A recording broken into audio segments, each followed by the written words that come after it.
Hey, what's up, everybody? It's Coach Josh. I want to officially welcome you out to my Dating Prep Podcast, a podcast designed to help you date yourself and the love of your life forever. And if you're joining me right now, feel free to interact deeper by pausing this video and downloading today's worksheet. This worksheet has points that help you follow along with myself, as well as an exercise to help you engage to process today's point. And today's point is going to be talking about expectation. I got this deposited from me as I was looking through my dating prep book. This book here, Ghost the Card Game Dating Prep, that you can get right now at exitgames.com. It'll help you go a little bit deeper in your single life as well as your relationship life, helping you prep to date yourself and the love of your life forever. So get that book now, get the card game at exitgames.com, and join me now as we go through our notes. Let's get to the problem. The problem when it comes to unrealistic expectations is that many people are setting them on their relationships with God, others, and themselves, and are suffering the consequences of it. Many people are setting unrealistic expectations on their relationships with God, others, and themselves, and are suffering the consequences of it. Their unrealistic expectations are setting them up for real disappointments. For those taking notes, I'll go over it again. Many people are setting unrealistic expectations on their relationships with God, others, and themselves, and are suffering the consequences of it. Their unrealistic expectations are setting them up for real disappointment. So many people are setting, positioning, putting on unrealistic, unbearable, unmet expectations on God, themselves, and others. When a person sets unrealistic expectations on God, themselves, and others, they set themselves up for real disappointments. When a person puts unrealistic expectations on God, they actually set themselves up to fail in every other relationship. The only time God would disappoint you when it comes to your life is when you set expectations on Him that do not correspond to His will for your life. And so many people are not as knowledgeable when it comes to the things of God, and they're setting unrealistic expectations on a God. They lack understanding when it comes to His attributes, and then they get upset and frustrated with the Father and begin to forsake Him. And so many people lacking their faithfulness with God because they have conjured up different expectations they placed on Him that doesn't even correlate to who He is as a person, or even correlates to the will that He has for you. Are you setting yourself up for disappointments because you have expectation on a God who's all-knowing, a God who knows you better than you know yourself, a God who's completely aware of your level of preparation, a God who's completely aware of your character flaws? Are you setting unrealistic expectations on Him that is setting you up to fail in every other relationship? When you do not have a clear understanding of God, when you do not understand the will that He has for you, when you're not willing to engage with Him daily, you will begin in your carnal self set expectations on Him, and then when God doesn't come through, you feel disappointment and allow the devil to derail you from fellowshipping and following through with Him, which causes you to pursue your own way. So many people find themselves in a situation. Do you know enough about God to be settled in your life? When a person begins to set unrealistic expectations on the Father, it will flood into every relationship they are in. So many of you guys, and even myself, I've been guilty of setting unrealistic expectations on significant others. Many of us have a poor understanding of relationships. We do not understand how God wants them to sail. Many of us are not allowing Him to be the captain of our relationships, helping us to get to a destined end. And when we find ourselves in ships that God's not the captain of, we begin to sail to foreign lands that God never intended for us to steward. And when you find yourself in those kind of flows and currents, you will begin to set unrealistic expectations for the person that you're with. When you begin to set unrealistic expectations on a significant other, it is a reflection on your expectation of yourself. Because no one should ever expect something from someone else that they do not expect from themselves. But many people find themselves disappointed, upset, frustrated because their expectations are unrealistic. Let's get to some causes. A lot of people today have too much sympathy for themselves and not a lot of empathy for others. A lot of people today have too much sympathy for themselves and not a lot of empathy for others. They are fueled by selfishness, not selflessness. The reason why many people are setting unrealistic expectations on God, others, and themselves and are suffering the consequences of it is because we have become so overly consumed in ourselves, narcissistic in our character, self-feed driven generation that is so focused on our own feelings and so focused on our own needs that we forget about the needs of others. We have been stripped of our discernment. We've been stripped of our care for others because we've been overly consumed with our carnal needs and what we desire. Now, there's nothing wrong with desiring things for your life. There's nothing wrong with self-care. There's nothing wrong with growing and maturing. But some of us have been so overly consumed with our current state, or what our mama did, what our daddy did, what happened in our previous relationship. We have become so consumed with who we are that we have lost the ability to discern deeper and to have an empathetic nature about ourselves, to connect with God, ourselves, and others. And when you do not have empathy that is birthed from the Spirit of God and communing with the Holy Spirit in fellowship, then you will fail to birth the traits needed to sense, discern the needs of God, yourself, and others. Do you know what God needs from you? Do you know what you need from yourself? And do you know what your significant other needs? And if you're single, are you in a ever-flowing relationship with God where you're able to build a discernment so you'll be able to know, I don't need that person, that person's not for me, that you're able to wait with God because you're so content in Him? But when so many people have so much sympathy about themselves, they overly consume themselves with their cares that they forget how to care for others. Are you taking the time to seek God and see what He cares about, what He desires for you to do? Are you in a position right now where you're willing to seek God's will for your own personal life? Are you able to be sensitive enough, caring enough, considerate enough to be able to empathize for the need and to be realistic in the expectation that you have for someone else? If not, then there probably could be a problem of you being too consumed with yourself. God wants you to be a person who is able to empathize, who's able to discern, who's able to process, who's able to engage. Let's keep going. Let's talk about the process of the unrealistic. The process of the unrealistic. While we're doing that, I'm going to turn this fan up. The process of the unrealistic. Let's break down this formula. Unrealistic dispositions produce unrealistic desires. Unrealistic desires produce unrealistic dependencies. Unrealistic dependencies produce real disappointments. Real disappointments produce real depressions. In other words, unrealistic expectations produce realistic disappointments. Let's break that down. Unrealistic dispositions produce unrealistic desires. The enemy wants you not to have a real grip on life. So many people are so high in the crowd, so high in the clouds, so caught up in deception, they cannot feel reality. If your feet is not touching the ground, you do not have a real grip of life. So many of us are so high in our thinking, so high in our deceptive nature that we have yet to feel reality. If you cannot feel the ground, then you're not walking realistically. And so many people have an unrealistic disposition, an unrealistic position. They think of themselves more high than they ought to think. They have an unrealistic perspective on life. Their disposition, their setting, their perspective on life is not godly and is not biblical. And when a person does not have a realistic disposition, they will begin to birth unrealistic desires. So many people have a poor point of view about their life, a poor point of view about relationships, a poor point of view about life and what it really means. And when you do not understand what life really is, then you will find yourself floating too high than you ought. You'll begin to thinking of yourself more high than you ought, and you will find yourself in an unrealistic disposition, an unrealistic perspective about yourself that will begin to birth unrealistic desires. The devil knows you are driven by your desires. And when you do not have a great understanding about the details of life and the disposition that you should have, which is a prostrated nature, a humble nature, a nature that is after the heart of God, a nature that is hungry and thirsty after this righteousness, when your disposition gets so consumed with yourself and its pride, then your desires will become unrealistic. Unrealistic desires, let me find my notes, produce unrealistic dependencies.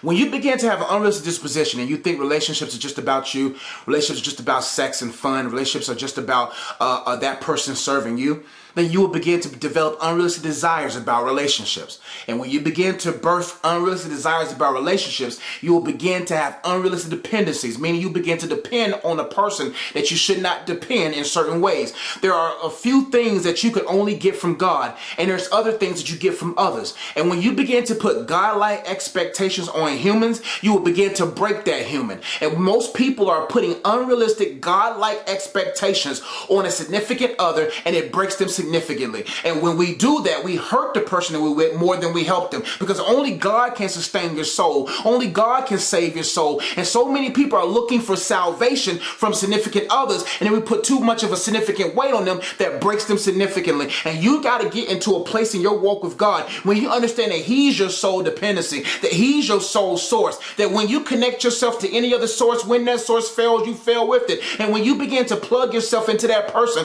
and that person becomes your identity, and that person becomes your life, and you depend on them for every inch and every detail of life, then you will break that person, which will then sink your relationship. And so many of us are putting too much weight on a person who is incapable of bearing it. The only human that has the ability to bear everything that you have in life is the man Christ Jesus. That's what He did on the cross for you. He took your sin. He took our sins. He bore it. He was the only body, the skeleton that was divine, fully God, fully man, was able enough to bear the weight of all humanity. He is the only human being who's ever walked this earth who is capable of holding it. But many of us, we put too much weight and we break people significantly because of our unrealistic desires. You should cook for me every day. You should do this for me every day. You should be like this. You should be like that. You should think like this. You should think like that. You should say like that. You should speak like that. You should. And we break that person. And when a person has unrealistic desires, it produces unrealistic dependencies. You begin to depend too much on that significant person, or you begin to depend too much on yourself, and to a degree sometimes you depend too much on God. God wants a relationship where you're able to bear a burden. God is not here to do everything for you. He's not going to brush your teeth for you. He's not going to pick your outfit for you. He's not going to do all and everything for you. There's a certain level of independence, interdependence that God wants us to have with Him, that we're not overly consumed with doing nothing and expecting God to do everything, that we also do our work from grace, from victory, not getting so consumed with being settled in victory, being settled in His grace, but we are inspired by that grace and victory to move forward and do work for God that will guarantee the glory that He deserves from your life, and that you won't also get so consumed with expecting so much from someone else, because you know they are not God, they are only human. Unrealistic desires produce unrealistic dependencies. Unrealistic dependencies produce real disappointments. When you put your identity and your worth in someone else or in something else, when that thing fails, you fail with it. What are you plugged into? What is the source of your life? What are you endeavoring to bring salvation to you?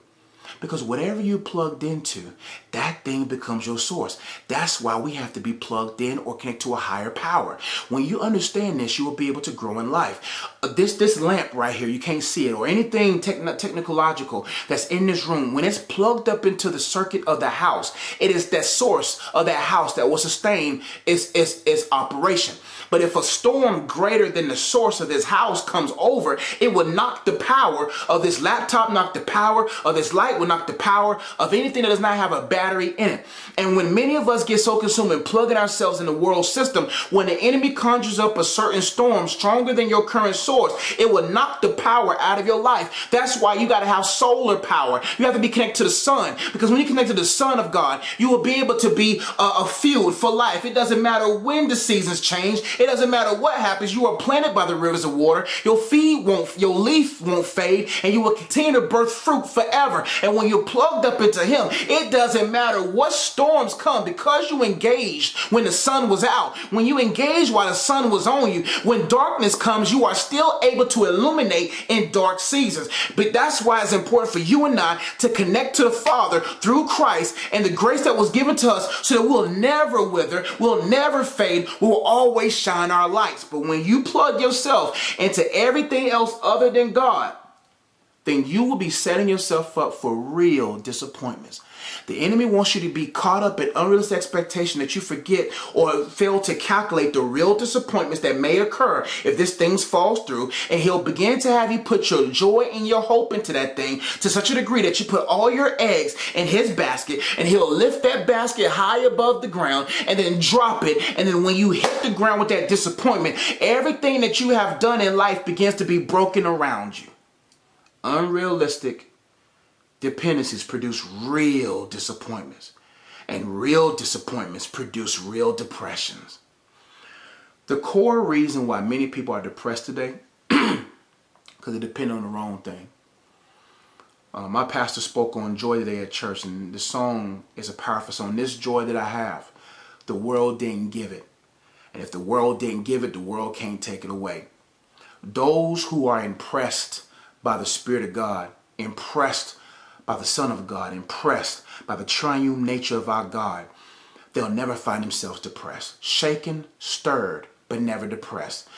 Bent, but not broken, never depressed. And when you find yourself connected to the living God, he will begin to give you a joy that will help you navigate through certain seasons where you may be sad because mama died. You may be disappointed because dad failed you. You may find yourself in a situation because your wife or husband is having a whatever kind of day. But you won't allow that thing to take your joy. And that's why you got to be constant, lasting in the fellowship with your Father, so that you will always keep the joy at a strong point, so that no matter what is conjured up against you, you won't find yourself depressed. There's nothing wrong with being sad. The Bible talks about being angry and sin not. It talks about having emotions but not sinning from it. You're going to have feelings, but you got to find the facts behind those feelings, because if you don't begin to find the facts behind those feelings will cause you to fall deeper into depression. Unrealistic dispositions produce unrealistic desires. Unrealistic desires produce unrealistic dependencies. Unrealistic dependencies produce real disappointments. And real disappointments, if not guarded, will produce real depressions. Or in other words, unrealistic expectations produce realistic disappointments. Let's keep going. The height of an expectation is only proven too high when someone else proves it to be so. The height of an expectation is only proven too high when a capable, God-fearing, significant someone proves it to be so. In our minds, we think many of our expectations are valid, but if we're honest, not a lot of them are. For those taking notes, write that down. The height of an expectation is only proven too high when someone else proves it to be so. We're not talking about someone who's lazy or procrastinating. We're talking about someone who's significant. A person know who they are in Christ. A person who's growing in the things of God. A person who's whole. We're talking about that someone. The height of an expectation is only proven too high when someone of that nature proves it to be so. In our minds, we think of our expectations are valid. We think that many of our expectations are valid, but if we're honest, not a lot of them are. What expectations do you have when it comes to relationships? A husband, a wife. What do you envision that person to be? You can even pause the video now and write down on a sheet of paper. What do you envision a husband to be? What do you envision a wife to be? I've only been married for 5 weeks at the recording of this video. Maybe 6 weeks. 5-6 weeks at the recording of this video. It is unfair to my wife if I begin to set a 40-year weight on her.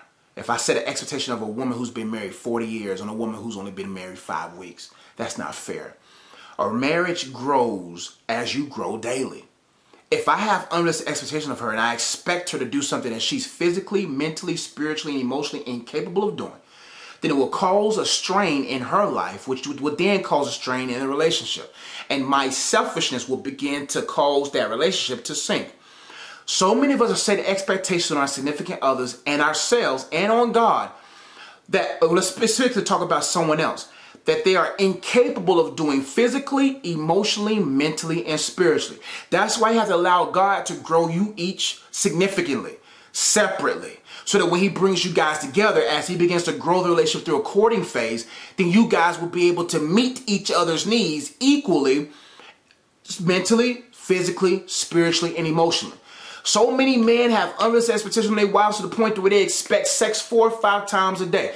Your wife ain't a porn star, man. Your wife ain't going to be able to do all those moves. And when people begin to consume themselves in pornography and begin to have unrealistic expectations on sex, then they'll think their wife can perform those positions. Your wife is incapable of doing what these professionals are able to do. Or a woman who grows up in a house where there was no father and she begins to formulate expectations based upon what she gleaned from life without really having a close encounter, she will begin to have expectations of her husband that he is incapable of doing. Unrealistic expectations of a man who hasn't grown into that place. And you have to be settled enough in your relationship with God, content in him, being able to process, where are we spiritually? Where are we physically? Where are we emotionally? Where are we mentally? You got this man, you got this woman processing mental things that they're incapable of. Causing them to feel what they're incapable of feeling. You grew up differently. He grew up differently. She grew up differently. You grew up differently. And you got to allow the Spirit of God to come into a relationship, utilizing his omniscience to be able to gather together two souls that will become one. Not only are you becoming one flesh, you got to become one soul. You got to become one spirit. You got to become one mind. You got to become one emotion. You got to be in such a rhythm with each other that you're able to say, you know what? I'm not going to even concern myself with that because I know you're growing. I know where you are. I know where I am, and I know where we are. And when you're able to discern where you are in your relationship or in your single life, you will then begin to process through empathy. I'm not going to get her upset about this. I'm not going to bother him about that because I understand, because I have empathy. I'm able to process. I'm able to allow the Spirit of God to say, don't be so hard on that person because they're growing. And when you understand where you are realistically, you have a real perspective on growth. You have a real understanding about development. And you won't bash and break down and be so overly consumed with the expectation that you break your significant other in the process. So many of us, we are more in love with our expectations than the one that we're engaging with. And when you begin to love your expectations more than you love engaging with God, engaging with yourself, and engaging with others, you will find yourself a lonely, sad person. Are your expectations too high? That someone who is sound, spiritually mature, who's loves you, who's willing to work, are your expectations too high that you're unrealistic in it to the point to where that person is like, man, give me time. Give me time to be that person. Give me time to grow that person. Don't communicate your expectations or don't communicate them and then get mad when that person don't meet them. One of the reasons why relationships fail is because of uncommunicated expectations. You have harbored these expectations in your heart and you saying, well, you should know me. You should know him. And then that person is like, you never communicated that you wanted this. You never talked about that you wanted this out of me, out of a relationship. And when you do not communicate expectation that you still expect the person to do, you are a confused individual. You are a self-centered person who is not ready for a relationship because communication is what keeps relationships going. And when you're not able to communicate clearly with a tone that's receivable, then you just setting that person up to not enjoy a relationship with you. Are you a pleasure to be with? People with unrealistic expectations are not a pleasure to be with. Go marry your expectations then. Go marry Jesus. Go marry someone perfect. But when you understand that you're not perfect, but you're loved by a perfect God and a perfect God who's able to be patient with your maturity and growth, then you will naturally become patient in your significant other's growth. We're talking about someone that God puts with you. We're not talking about you settling for someone. There's going to be frustration with when you're married to the wrong person because it's two different visions, two different dreams, two different perspectives, no God in it. That's going to be natural frustration. And some of you guys in a relationship with someone that you know is not yours. You're frustrated on your own marriage. That's your fault. If you with someone and you're not married, because if you married, God can redeem the time. God can redeem it. He can fix that unit if both people are willing. But if you're in a relationship with someone and y'all just dating and you know that person's just not getting it, that person is just not in rhythm, that person is just not for you, and you're frustrated, that's your fault, boo-boo. That's your fault, young man. Get out. If you know for a fact this person not for you and you're frustrated, well, yes, because you can't save them. You can't make them. You can't build them. You can't do anything that God can. And if God is not the one joining you, God ain't going to be the hands behind the scenes. You want a relationship with a person that God's hand is active behind the scenes of the relationship that brings you confirmation that that's the one for you. But if you know that person's not it, y'all on two different pages, believe in two different gods, follow two different perspectives, not willing to change, it could be a good person. It could be a person that's genuinely solid, but you're going to be frustrated because God ain't in it. God is the invisible juice, the invisible fuel that keeps relationships flowing. Let's keep going. Many of us are expecting from our spouses / significant others what we are not expecting from ourselves. Before we spouse expect, we must self-inspect. Do you match what you are asking them to match? This is key. Many of us are expecting from our spouses or significant others or future significant others what we are not willing to expect from ourselves. Before we expect something from our spouses or our significant others or our future one, we must self-inspect. We must audit and inspect ourselves. Do you match what you are asking them to match? That's important. Don't expect nothing from that person that you don't expect from yourself. Expecting them to be healthy physically while you eating Oreos every night. Expecting them to be emotionally stable when you schizophrenic in your own mind. You bipolar, you hold between two opinions all the time. Don't expect them to be mentally sound when you mentally ill. And what I mean by mentally ill, I'm not talking about those who struggle with certain things that God is going to help and heal you from. We're talking about illness when it comes to perspective that you just see life poorly. You expecting from someone else that you're not practicing in your daily life? That's not fair. Inspire your significant other because you self-inspect. Many of us are expecting from our spouses and our significant others what we do not expect from ourselves.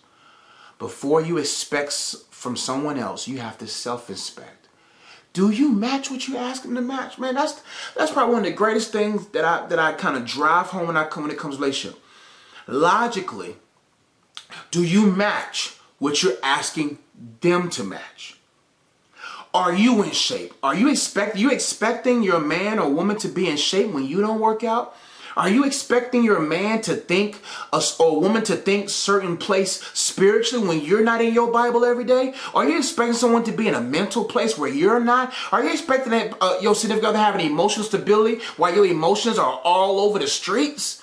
That's not fair. Because that person ain't going to be inspired by you. And my next point says, I got to know, when you match your expectations, watch it inspire your spouse, especially if God is involved. Don't be so caught up on always telling them what they're not good at or always talking about how good you are. Just inspire them through your action.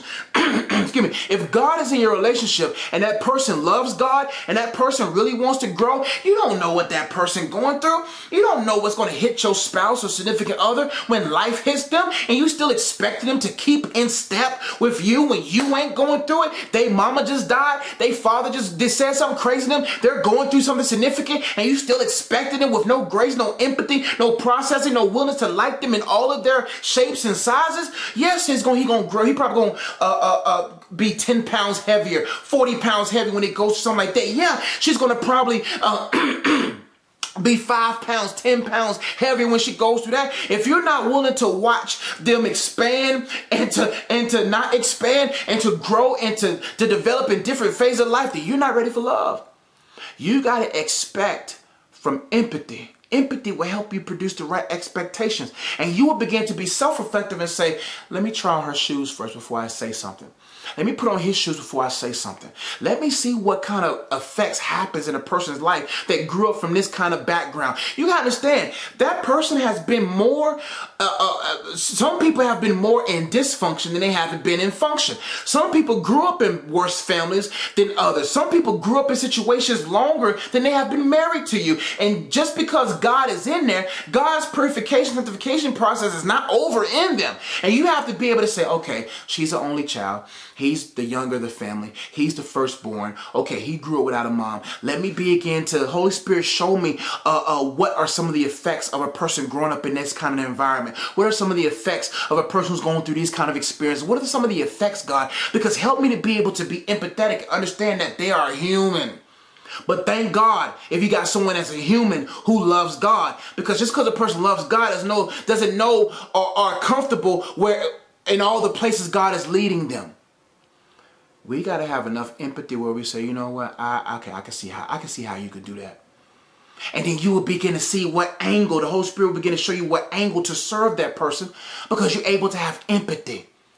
And then while that person is growing or maybe going through something, you're not over there saying, well, I wouldn't act like that if I went through that. Why are you going? No. You just be able to say, you know what?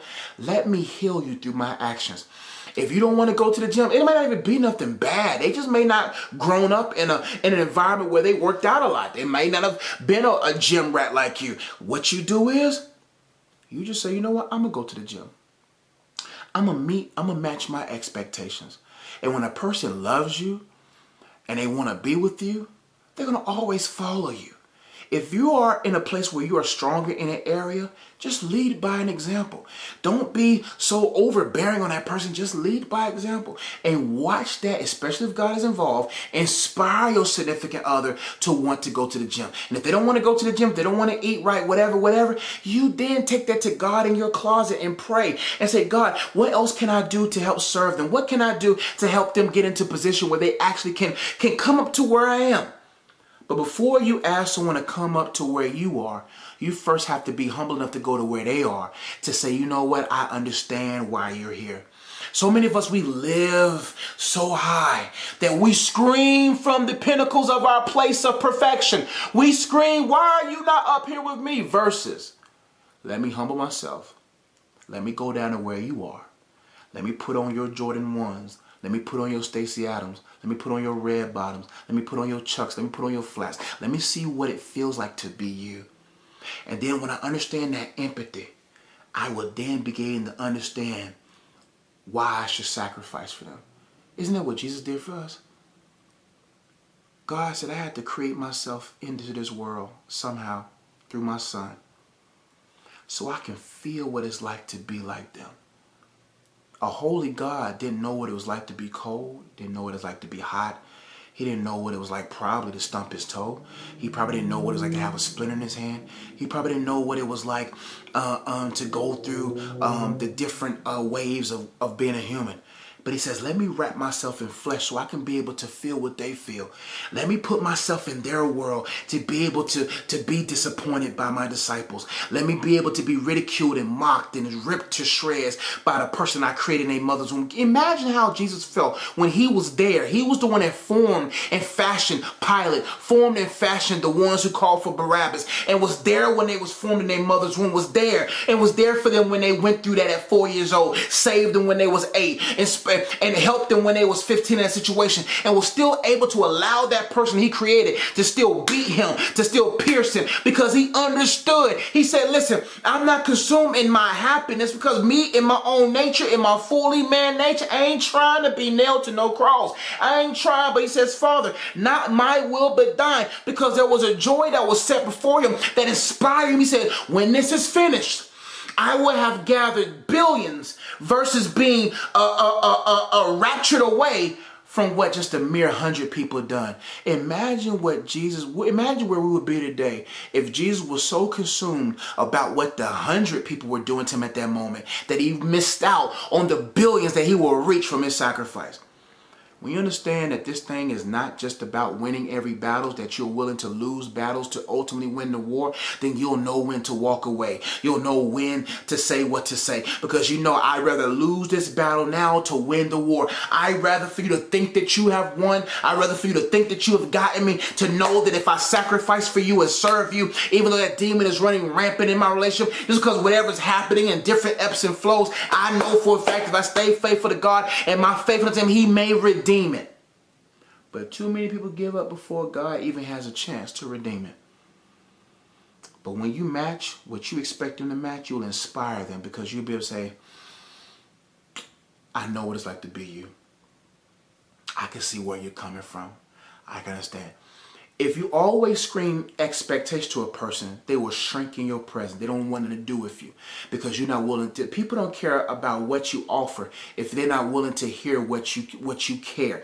Until they, people don't care about what you want or have in life until they know that you care. If they don't feel that you care, that's why I lead with empathy. I lead with empathy because I know the more I empathize and engage with you, when I then offer the expectation of the Word of God, when I then offer what the Word of God says, you will be more prone and willing to hear, because you know I understand where you're coming from. But if you don't have that in your repertoire as a human, you will be ineffective in all relationships, even with God. Now, let's talk about selflessness versus selfishness. Selflessness versus selfishness. Let's break this down. Selfless love is what keeps relationships sailing.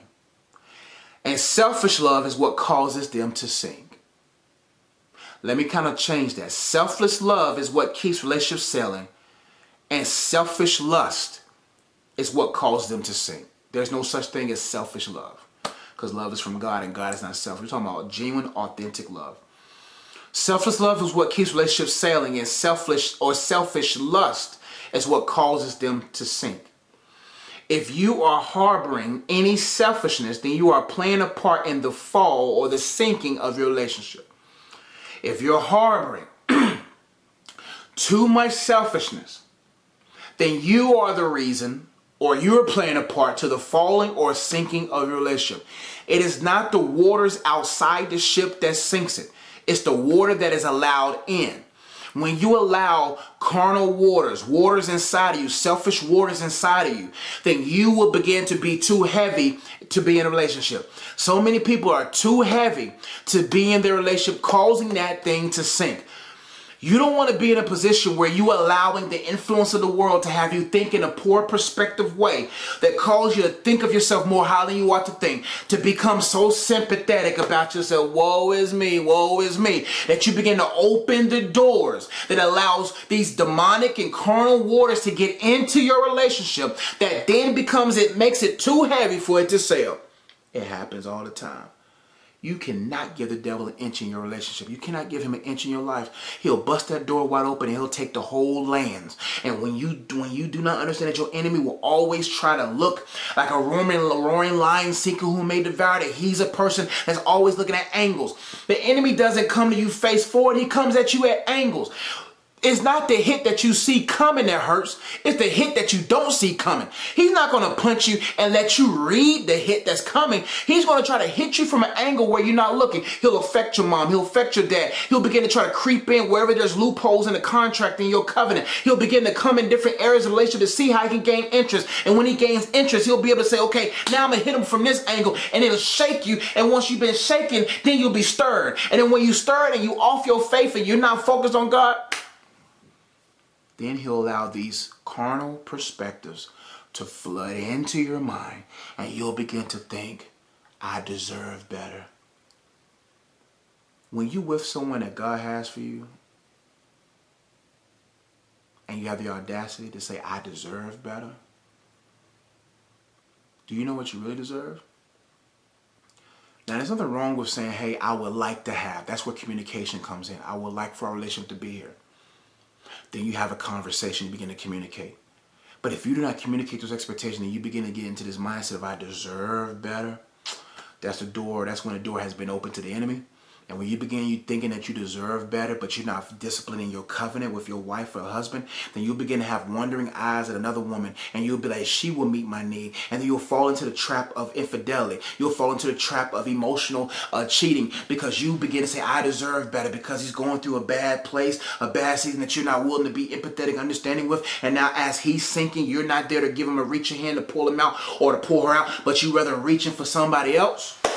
That's when the devil has gained a loophole into your relationship. There is a big difference. Next point. There's a big difference between self-care and selfishness. There is a big difference between self-care and selfishness.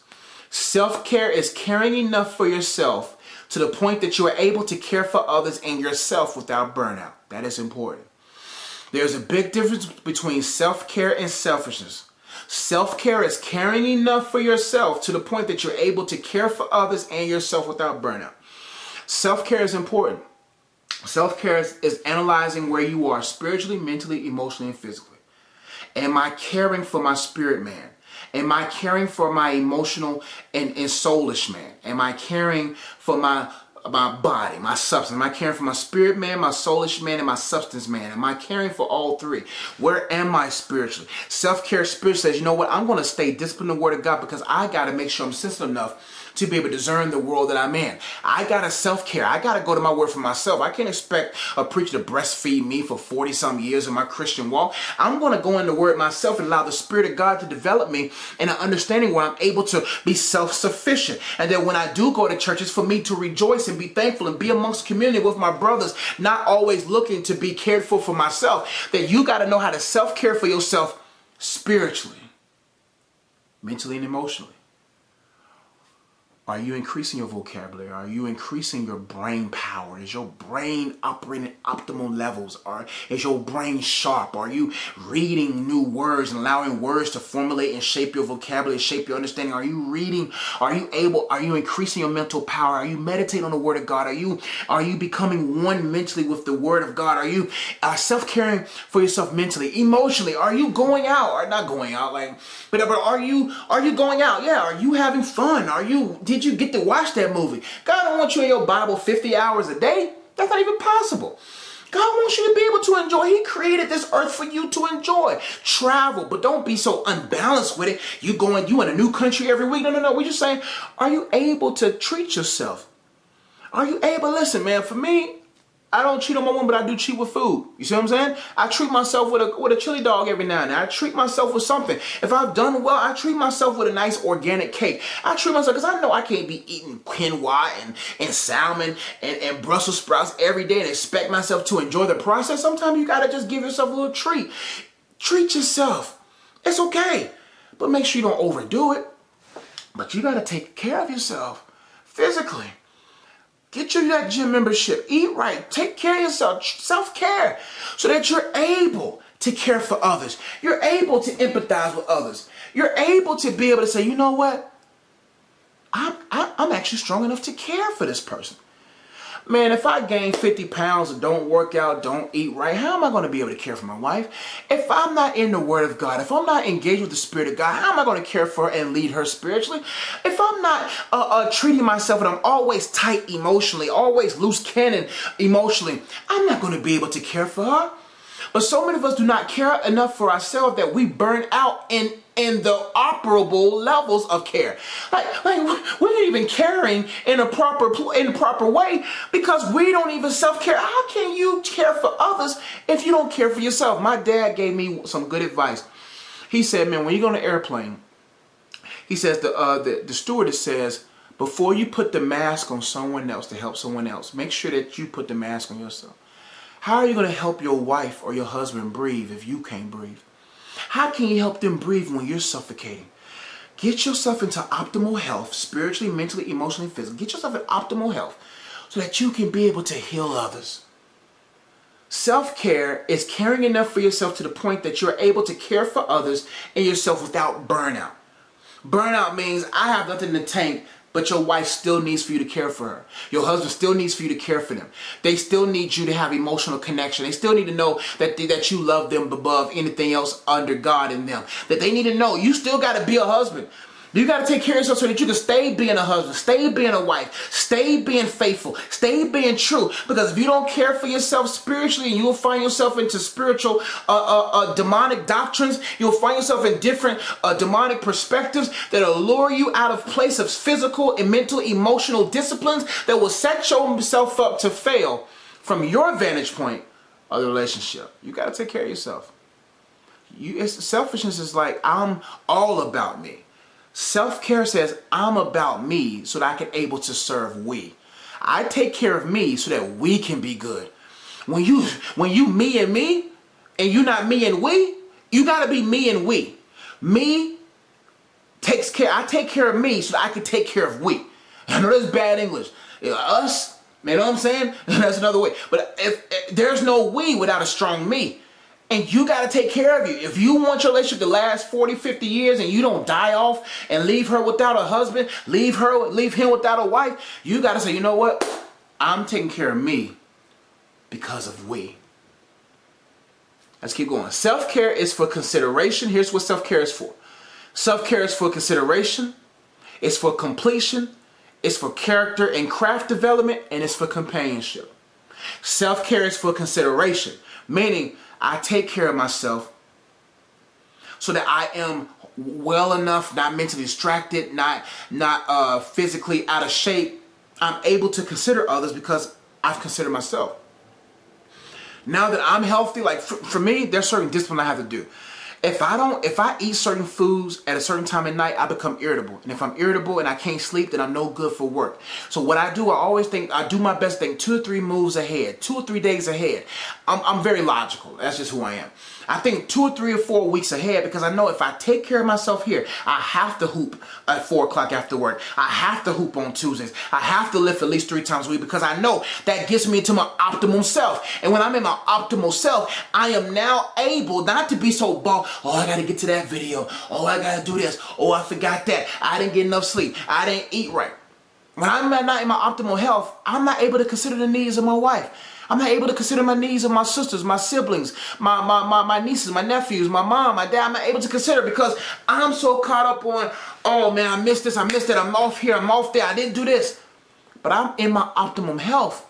I'm disciplined enough to say, you know what, I'm doing this on purpose so that when it's time for me to consider someone else, I'm not even thinking about me because I've taken care of me in a way that helps me best serve and consider others.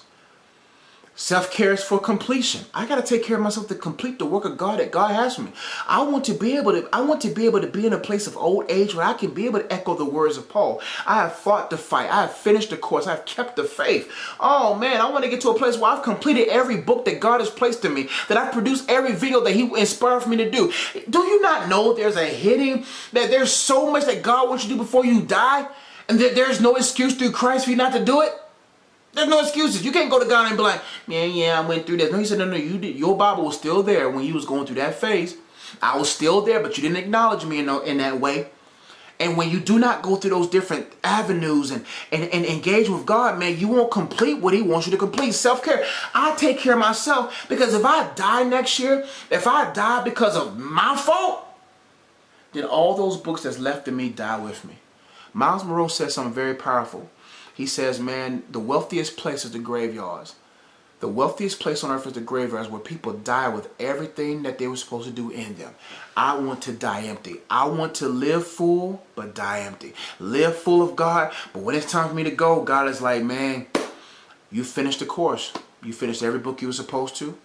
You did every assignment. You can't get mad if you got a 76 on your test when the teacher gave you everything to be successful and have 100. You have a great teacher, but you have a 67 on the test. You have an amazing teacher, but you got a 55 on the test. You have an amazing teacher, but you got a 47 in the class. If the teacher is there and he's a great teacher and he's giving you everything that you need to be successful, you can get 100 every single time. 100 is not based upon talent to a degree. It's based upon effort. Are you willing to put the work in to find out what you're supposed to do to make sure that you're doing exactly what He has for you to do into such a place where that when it's testing time, hundreds, because you have an amazing teacher. There's no excuses. He gave you the Spirit of God to teach you so that you're able to complete every assignment that He wants you to complete. Self-care is for character and craft development. I take care of myself because as I'm taking care of myself, I see new ways to develop my character. That if I grow in my character, character development, the more that character develops throughout the movie makes the movie better. That the more detail that a person has about character development actually makes the character connect to other people. That as I begin to grow and take care of myself, I begin to say, oh, I can grow in this area. I can grow in that area. And as I engage with my craft, as I'm healthy and well, and I'm juicing every day. So I got my juice here, my beets my lemon, and this juice right here. There's beets, there's apples, there's cucumbers, there's carrots, and there's ginger. I gotta take care of myself. So that when I'm able to function, when I can do this video, I can go an hour and a half without having cramps. I can have an hour and a half without being getting headaches. I take care of myself for craft development. the more well you are, the more healthy you are, the more you can get done. The more I go to the gym, the more I drink, the more I do well, the more optimal, the more operable I am. I don't want to give God and I'm messed up, beat down, tired, and not healthy. God, I just got married this year. This is my Larry Bird year. This is my 33. I'm about to be 33 in December. God, I'm still young. I'm 10 years from 43. I'm 20 years from 53. I'm 30 years from 60. If I got this one, if I got 5 books, 1,200 videos, traveled around 2 countries, 2 continents, multiple states, if I did all that in 10 years and I was going through all this crazy stuff and I wasn't healthy, oh, what could I do if I'm in my healthy state in the next 10 years? That's why I say, let me present to God a living sacrifice, a body that's a vessel that's ready to hold the anointing. I don't want to be a wineskin that God can't pour new wine in. I don't want to be outdated, old, frail, broken. And God said, I can't pour new wine, because anything that I pour, you got to be stretchable. You got to be flexible. You got to be able to go any direction at any time, because anything that God wants to pour into you new is going to require you to stretch. And if you hard-hearted and you're unmovable and you're sturdy in who you are and your egotistical self, then what he pours in you, when it begins to ferment, when it begins to become acidic and it begins to stretch, it will burst you. Why do you think God ain't pouring nothing new in you in a while? Because you're still in your old frame. God cares more about you. He says, you know what? I wish above all to pour this new thing in you. But if I pour this new thing in you and you're not stretchable, it will break you. That's why I say, God, I'm going to do whatever it takes. I'm going to drink the juice. I'm going to exercise. I'm going to go hoop after this video. I'm going to do whatever I can so that when you pour that new season into me, I am able to stretch to the capacity of my new season. And self-care is for companionship. I got to take care of myself so I can be there for my wife when she needs me. So I can be there for my children when I have them. So I can be there for my niece. I know what my niece is going through. I know what my nephew's going through. I know what my sisters are going through. I have a pulse of what's going on. I can feel what my mother's going through. I have a pulse. I take care of myself so I can be able to be able to, at a given moment, to be able to pray for someone. That I'm spiritually full enough to heal someone when I lay on of hands. That I'm emotional stable enough where I'm able to hear the pulse of my family. Hear the pulse of my ministry. I'm mentally strong enough, discerning enough in my mental mind, in my emotional realm, in my spiritual one, when I'm able to process things and know what to say, when to say it, how to say it. But if I'm not taking care of myself, how am I going to be there for someone else in my companionships? Self-care is preparing to care for others in what God wants you to steward. Self-care is preparing to care for others, your significant other, your wife, your husband, your children, your ministry, your congregants, your everyone else who's in your life. Self-care is preparing to care for others in what God wants you to steward.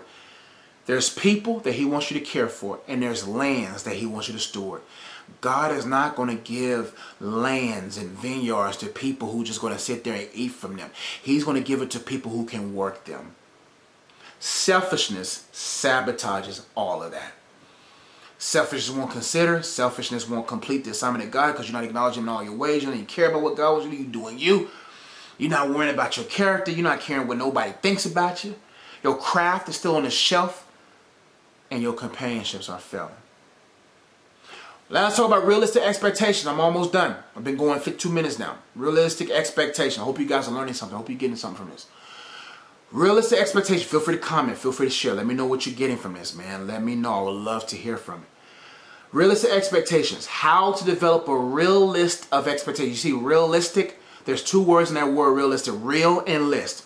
Realistic means a real list of expectations. How to develop a real list of expectations. Now, before we do that, because I have an activity I want you to go through, let's look at what realistic expectations are birthed out of. In order to develop a real list of expectations for God, yourself, and others, but specific for relationships for your significant other, it has to be birthed out of these 5 things.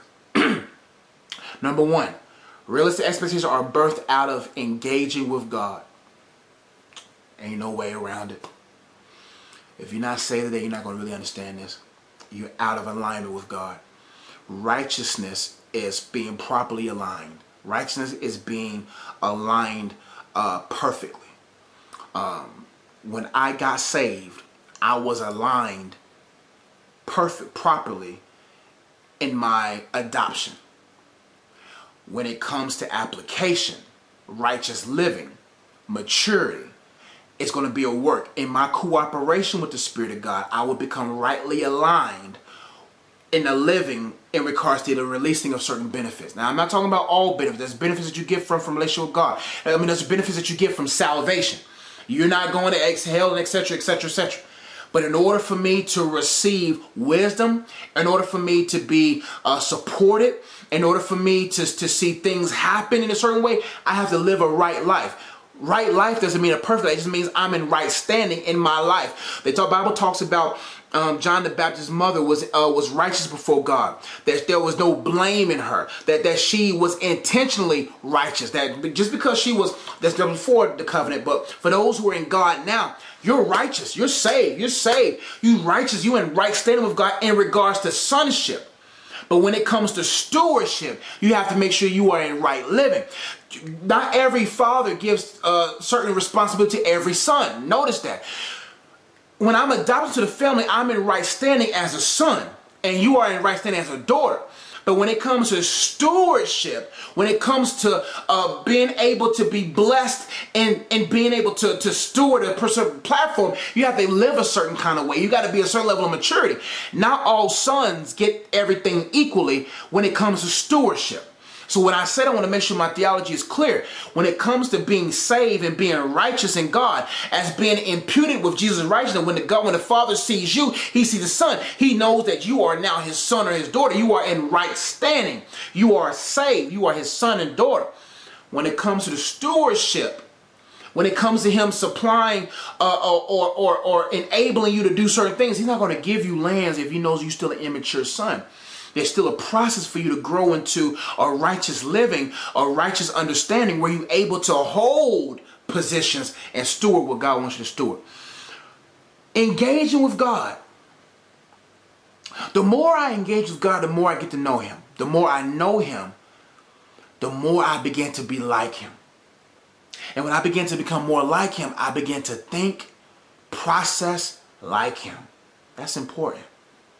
It has to be birthed out of engagement with God. I can't make expectations on my wife and expectations in ministry, expectations if I don't know God. The more I know God, the more the specific things become more clear.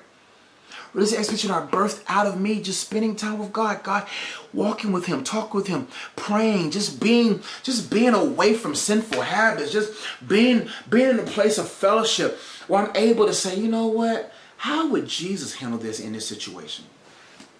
How would he think in this situation? When you've been reading your Gospels, you've been spending time with his Spirit, you begin to naturally grow into knowing how to develop a realistic expectations that's birthed out of empathy. Next, real life experiences. Man, you ever been around people who just be yelling out stuff they never experienced? That's why I never talk on things in length that I have yet to deeply experience. Don't set realistic expectations. If you know you didn't really have real life experiences, you expecting from your husband when he didn't live the life that you live, when you expect something from your wife and she didn't live the life that you live, you expecting stuff that you haven't lived what they live. See, some people, they can expect certain things. They have real life experiences. If I go to New York and try to live a Southern man's life, I'm not going to really have a realistic expectation of how to be a person in New York. But people from New York say, I live this thing. Let me put you on game. Let me show you how to move out here. Because you can't just be Jolly Josh up in New York and expect to be successful.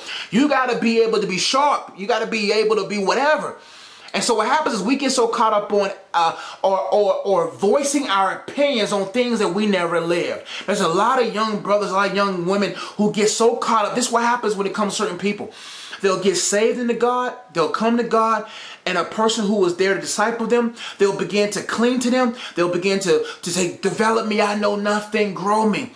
But then when that person begins to get puffed up in their own knowledge about God, they're being puffed up in knowledge of God will begin to cause them to disconnect from that discipleship. And what happens, they'll begin to get so puffed up in their knowledge that they'll begin to talk about things they haven't experienced yet. And they'll cut off people who's been in it for 15, 20, 30, 10, 6, 7 years. Don't be boastful in something that you only live 20 minutes of. You only live 2 years of. You still learning. That's why you have to allow, okay, God, I'm not going to talk too much about something I never lived. I don't talk much about molestation because I've never been molested. I don't talk much about certain things that I never lived. I can't sit there and say get over something that I never was up under. How can you tell someone to get over something that you've never been under? That's why you got to be able to say, okay, I can't expect from you from something if I never lived what you've gone through. But tell me how it is to live that kind of life so that I can understand. You cannot develop a realistic expectation if you're not willing to learn from someone who actually lived that life. And if you don't know what happened, so you got to know the effects of someone living that kind of life. What are the effects from your experiences? Realistic expectations are birthed out of engagement with God and real life experiences. People who talk about something they never lived can't be trusted. Next, thorough examinations.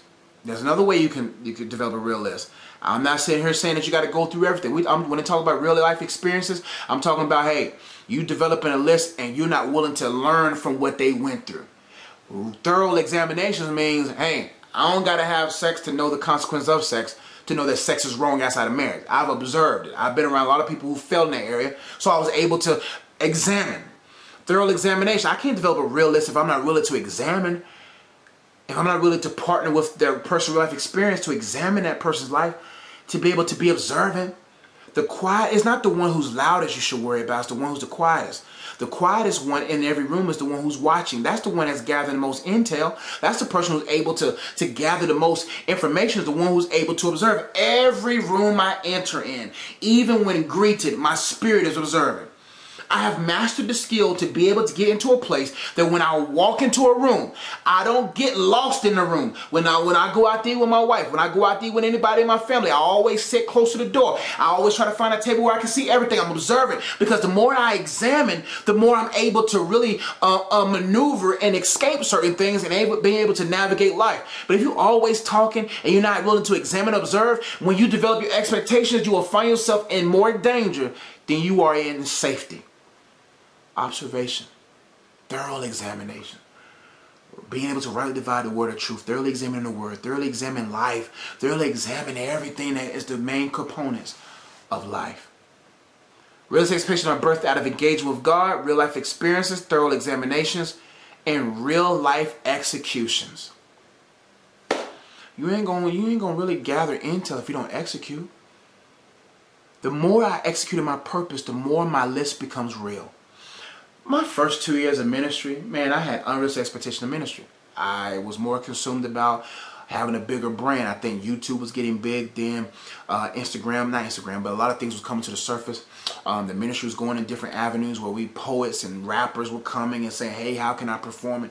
And I had an unrealistic expectation. I was gimmicky. I was like, can I put this here? I just thought, I grew up in a culture coming from ORU, coming from different places where not necessarily, and all the components are bad, but I got into a place of thinking that this determines the success of a ministry, that I got so caught up on entertaining God's people than developing God's people. And now I went from a place of being entertaining people to a place of developing people. And that's what happens when you begin to execute your craft, engaging with God, growing in it, you begin to actually understand those expectations I had at 2008, 2009, 2010 are not useful in real ministry in 2018. Real life executions. I execute this thing. I'm in this thing. I know this thing because I do this thing. Man, when people shun my advice, and I've been in this game 10 years, I look at those people like, you know what, live your life. Do what you got to do. When it comes to my pastor, I'm not stupid enough to do this thing on my own. I know when to say, man, this is how I talk. This man of God has 40-something, 30-something years of ministry. I'm not going to leave this person for someone who doesn't have that much. You just got to be wise out here. You got to go where God sends you. You just got to be smart. And people will sacrifice heavenly advice or godly counsel to the right people because they want to be pioneers. Listen, man, you need someone to help guide you. Real life executions, man. You got to execute smart out here. The more you execute your craft, the more you know about it, the more realistic expectations will be going forward. Next, last but not least, deep empathy. Realistic expectations are birthed out of deep empathy. You ain't going to have this without God. You're going to have this without experiences. You're going to have this without examination. You're going to have this without execution. The more you engage in those 4 things, the more deep your empathy is. When a kid gets on my last nerve at the school, before I react, I have to always examine. I know his mom. I know his dad. I know the conditions that he's in. The Holy Spirit will then cause me to go deeper in my empathy. There's times in my human nature, I want to spaz. In my human nature, I want to forget you. You talking crazy to me, forget you. That's the human nature. But when you've been engaging with God long enough, the Spirit of God will be like, no, son, come deeper in your empathy. I'm using this to challenge your patience. I'm using this to grow you. Don't run away. Don't cut off my module. Don't cut off my training. Some of us, we get so caught up in our emotional and feeling side that we forget to we don't allow the Holy Spirit to bring us deeper to understand that what you're going through right now is training. Do you think I liked riding my mom's bike to Harris Teeter at 4 in the morning to work in the freezer? Did you think I want to do that for 6 or 7 months? No. But when I began to realize in my first couple of weeks, 4 or 5 weeks, I was mad. But I began to realize, wow, I'm being shaped by this. A lot of the things that you're in right now, it wasn't devil sent, it was God sent. Don't buckle up against what God is causing to have a deep empathy for future opportunities. God is building you into a person that has a deeper empathy, deeper understanding for something in the future realm. God has to put you through little things so that he'll see, that you can grow and just do it in the big things. Now, I got an activity for you guys. Developing your realistic expectations. Scroll down or go to the next page. I think this is page 2 of your paper. How to develop your realistic expectations. What are your expectations for your potential or current spouse? Or in other words, what do you want to see out of them? And also, do you currently match those traits? Match have an acronym. Match is M for mentality. Do you match? Do you have the mentality for it? A is for attitude. Do you match in your attitude? T is for theology. Do you match in your theology? Do you match in your character? And do you match in your habits? M for mentality. A for attitude. T for theology. C for character. H for habits. Do you match in those traits? And I have an activity for you to be able to say, do you match? I have a place for you to list 11 expectations. I want you to write down a list. Just raw expectation. What do you expect out of a significant other? What do you expect out of your spouse or your future significant other? You can do this as a single. What do you naturally expect? I want you to write down those expectations. Then I have in certain boxes, what do you expect? Do you match it? Do you match the expectation mentally? Do you match that expectation in attitude? Do you match that expectation in theology? Do you match that expectation in character? Do you match that expectation in habits? The next questions up under it is, you can do another sheet of paper, is how often do you engage with God to help you meet this expectation? What real life experiences have you gone through to help you understand and to sustain these expectations? What things have you examined closely to prepare you to sustain these expectations? What are you expecting in your life what are you executing in your life right now that proves you are ready to match and meet these expectations? And lastly, do you truly have empathy and patience for your significant other? Or if you are single, are you currently patient in your singleness? When it comes to expectation, I want you to look at that thing for what it really is and say, man, do I have the mentality for that? Do I have the attitude with that? Am I flowing in the right theology with that? Do I have the right character for that? And am I practicing the right habits for that? Mentally, am I ready? Am I able to stand under this expectation? Understand is having the ability to stand up under it and to hold it. I understand what it means to be a husband. I may not know how to do everything when it comes to it, but I understand what God's position is for a husband, so I'm able to stand up under sturdy. I'm able to hold it. I understand I can stand up under that thing without care of not holding it. I can hold it because I know what it means to be this. Do I understand it mentally? Do I have the right attitude for it? Am I a cautious, at ease, gentle, kind, meek person? Or am I irritable, frustrated, often, all over the place, cruise, direct, whatever? Am I that? Do I have the right theology about this? Do I know what the Word of God says about this expectation? Am I willing to meet it graciously? Do I have the right character for it? What character flaws do I have that could cause this thing to sink? And am I practicing the right habits? If the M is not there, if the A is not there, if the T is not there, if the C is not there, if the H is not there, if the mind is not there, if the attitude's not there, if the theology's not there, if the character's not there, if the habits ain't there, you can't expect somebody else to match that. And if you go to the last page and scroll down, I have another last sheet that says, how many of the things on your list do you match? Write the number. And I have 11 spots, but if you have 20, you can print that third and fourth page more times so you can have more things to list. How many of the things on your list do you match? Write that number. How many of the things on your list do you not match? Write that number. List what you match and don't match below, and just take some time to reflect with God. You can do this with your husband. You can do this with your wife. You can do this with friends that are single. Get some friends together and process through this. So you can say, do I really match this expectation? You want you a man of God, but you're not really a woman of God. You want you a woman who's in shape, but you don't go to the gym. You want somebody who eats right, but you don't eat right. You want someone who's spiritually sound and know how to lead, but you don't know what it means to submit. You want a man that sacrificed, but you're not a submissive woman. You want a woman to submit, but you're not willing to sacrifice that. You got to be able to look at your real list of expectations. And before you expect somebody else to meet that, you got to say, I got to self-inspect. Do I even match this? This activity will humble you into a place where you'll say, you know what? You'll go to your husband and say, I apologize for this unrealistic expectation on you. You'll go to your wife and say, babe, I'm so sorry that I put these expectations on you. Please forgive me. You will be able to go to God and apologize. Say, God, I see why I am single. God, thank you for your grace and mercy, for in your sovereignty to keep me single because you care for me. God, I got some work to do. Listen, even though David was called king, he still had to go back to work. He had to still go back there in the field. You got to work on yourself. You got to prepare yourself. Just because you know that you have a calling, just because you know that you're called to the nation, just because you know that you want and desire to be a wife or a husband, you still got to go back out there and work and tend his sheep, tend his purpose, grow with him, engage with him until the appointed time comes. Take some time to reflect and engage. Man, I pray this message was a blessing to you. I've been guilty of unrealistic expectations. We all have. With God, myself, and others, man, you do not want to think more of yourself. You don't want to think of yourself more highly than you ought to think, that you're not able to think for others. Nor should you think of yourself too lowly that you're not able to care for others. Care enough for yourself where you're able to care for yourself and others adequately.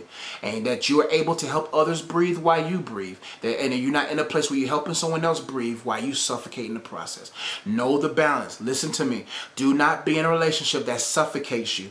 Don't be in a relationship where you're helping them breathe. You're helping them breathe, but they're not helping you.